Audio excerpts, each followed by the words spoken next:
Hello everyone, কেমন আছো তোমরা সবাই? আশা করি খুব ভালো আছো। আর যারা আমার সাবস্ক্রাইবার তারা কেমন আছে জানিও। তো নতুনদেরকেও আমার স্বাগত জানাই, তাদেরকে ভালোবাসা আন্তরিক শুভেচ্ছা জানাই।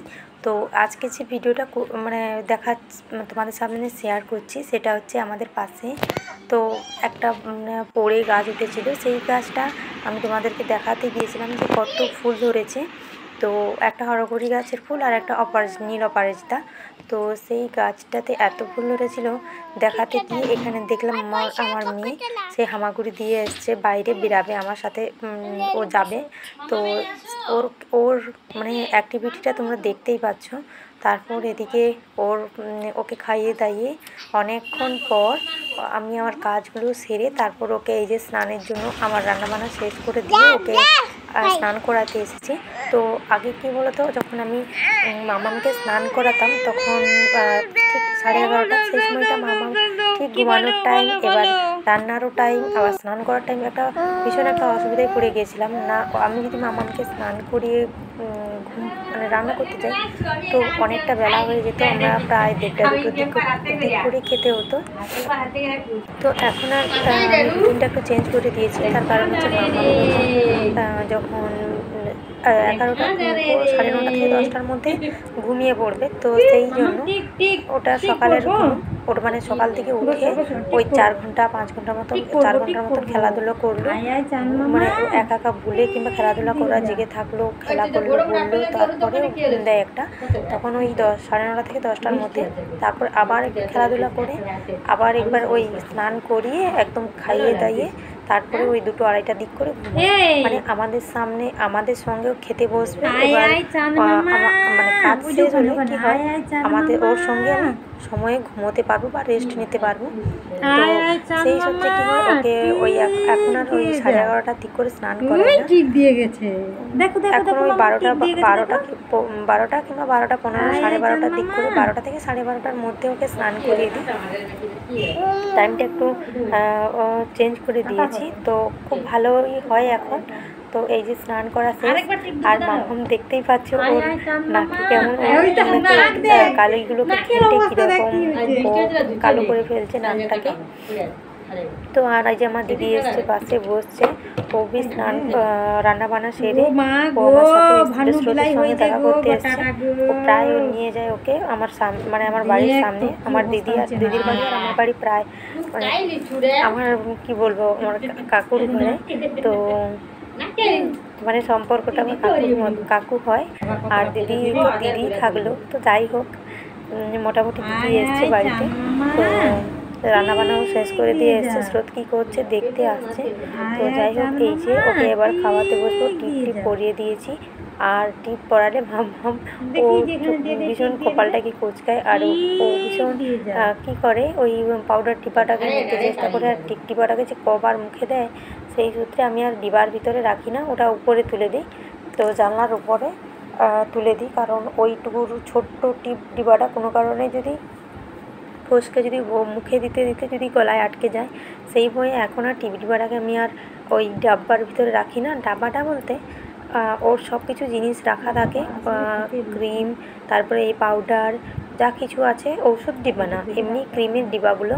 তো এখন মামামের একটু ভীষণ ঘামাচি হয়েছে, এই জন্য চারদিকে গলার এবং হাতের 4-5টা করে একটু দিয়ে দিই। এই অ্যাবজর্ব পাউডারটা মোটামুটি খুব ভালো, ভীষণ কাজে দেয়, হেল্পফুল আর কি দিয়ে। এই যে ওকে একদম কমপ্লিট, এবার ওকে স্নান খাওয়াতে বসবো। আর মামামের দিকে সত্যি কথা বলতে কি, একদম আমি নিজের দিকেই তাকাতে পারি না, যেমন তেমন করে থাকি। এই যে দেখতে পাচ্ছ, কোনোরকম স্নান সেরে মামামকে রান্না সেরে তারপর অ্যাকচুয়ালি প্রথমে রান্না করে নিয়েছি, তো মামাম ঘুমিয়ে পড়তো, তারপরে আমি স্নান করতে বেরিয়েছি। স্নান করে তারপর এই যে যেমন তেমন করে একটু পোশাকটা পরে এই যে মামামকে স্নান করাতে এলাম। এবার একদম খাইয়ে দাইয়ে নিজে একটু রেস্ট নিয়ে তারপর একটু ফ্রেশ হব। ভীষণ সময়টা মানে ইসের মধ্যে দিয়ে কাটছে, ভীষণ একটা নিজেকে খুব একটা মানে তেমন একটা ভালোই লাগে না। মোটামুটি মামামের জন্য নিজেকে সময় দিতে পারি না গোছানোর জন্য। তো যাই হোক, আমার বাড়িতে মানে এত কিছু ঘেরানো থাকে তো ওর জন্য, তারপরে ও এখন হামাগুড়ি দিতে পারছে মানে কি হয়, ঘরটাকে আমাকে প্রত্যেক দিন দিনে 2-3 বার করে আমাকে মুছতে হয়, বিশেষ করে সামনের দরটা ও যেখানে থাকে সেখানটাতে।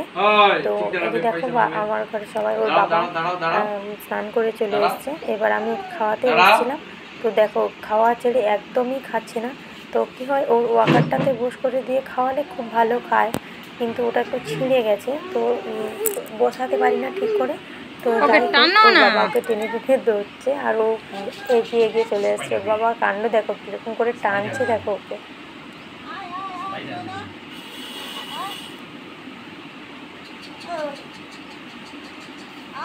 ও এটাতে খুব মজা পাচ্ছে, ভীষণ ভালো লাগছে ওকে দেখলে। ও বুঝতেই পারছে কেমন বেশ মজা মজা পাচ্ছে বোধ হয়, ওই জন্য হাসছে।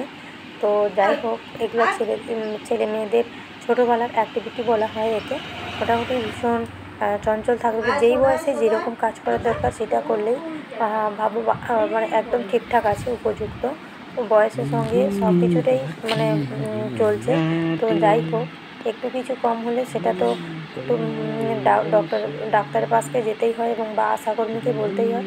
মোটামুটি মামাম এখনও পর্যন্ত ঠিক আছে, সেই জন্য কোনো কিছু অসুবিধা নেই। দেখতেই পাচ্ছি খাওয়ার দাওয়ার সব কিছুই ঠিকঠাক আছে, ভাত খাওয়াচ্ছি দুপুরবেলা, বেশিরভাগটাই আমার মানে ব্রেস্ট মিল্ক পান করে থাকি, মানে আমার দুধটাই আমি খাওয়াই। তারপরে ওকে সারাদিনে 100 ml করে জল খাওয়াই, 100 থেকে 125 ml জল খাওয়াই।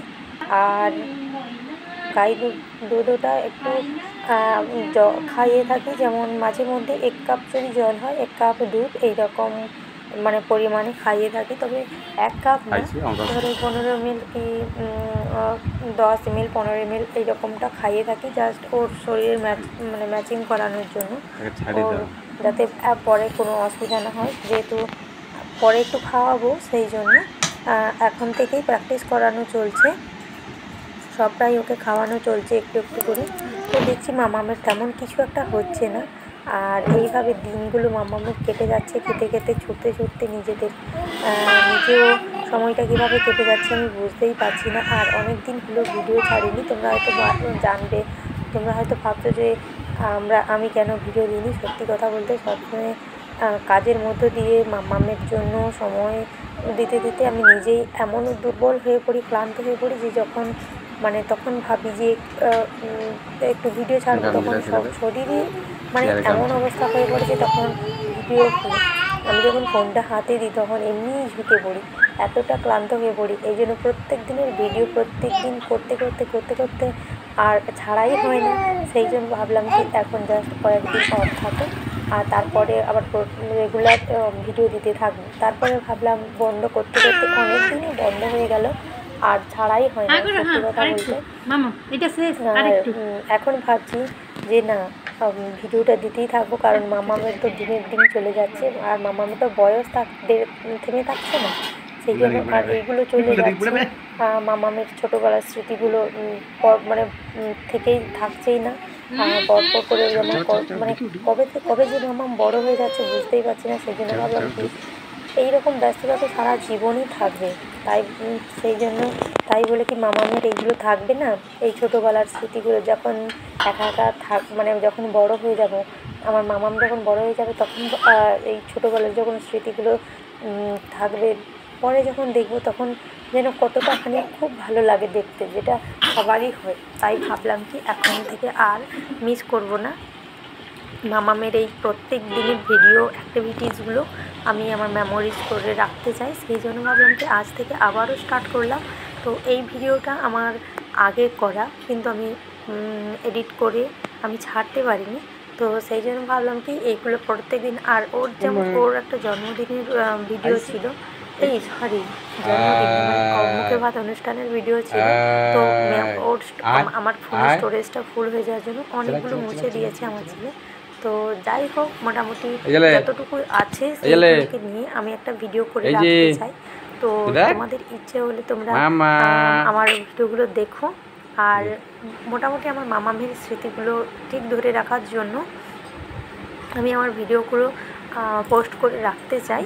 তো তোমরা ভাবছো যে অনেক দিনের ভিডিও এখন ছাড়ছে কেন, কিন্তু ওই যে সত্যি কথা বললাম, ওই যে এর আগে একটু আগে বললাম না যে প্রত্যেক দিনের ভিডিও করে রাখি, প্রত্যেক দিন আমি ছাড়বো বলে, পোস্ট করব বলে। তো সত্যি কথা বলতে সময় হয় না। যখন আমি এডিট করতে বসি মামামের সঙ্গে, যখন আমি একটু মামাম ঘুমিয়ে পড়ে ওই 2টো 2:30টার দিক করে, তখন কি হয় জানি এডিট করে তারপর ওই 4টা 5টা বেজে যাবে ছাড়তে। তখন কি হয় এডিট করতে করতে আমি কখন যে ঘুমিয়ে পড়ি, আর সেদিন আর এডিট করার জন্য সময় পাই না, কারণ মামাম যখন উঠে পড়বে তখন আর হবেই না ফোন ধরা। তো রিলস এই 15 সেকেন্ড কি 20 সেকেন্ডের একটা রিলস সেটাও বানাতে পারি না, এমন আমার মানে বাড়িতে তো কেউ থাকেও না। এই জন্য ওর বাবা এখন একটু ব্যস্ত হয়ে পড়েছে কাজের সূত্রে। তো যাই হোক, ভিডিওটা একদম শেষ পর্যন্ত তোমরা